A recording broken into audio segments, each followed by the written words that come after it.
Hi guys, in today's video I'm going to show you how you can check screen time on Windows 11.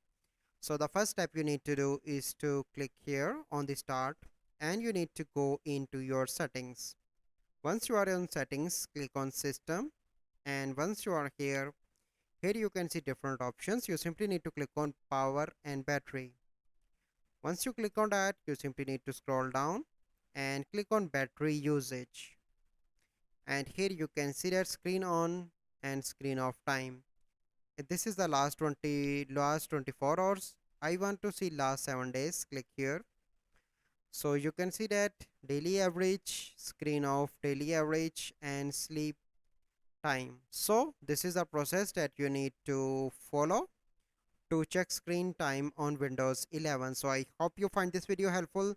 If you find this video helpful, must like this video, subscribe to our YouTube channel for future videos. We'll see you in the next video. Thank you. Have a good day.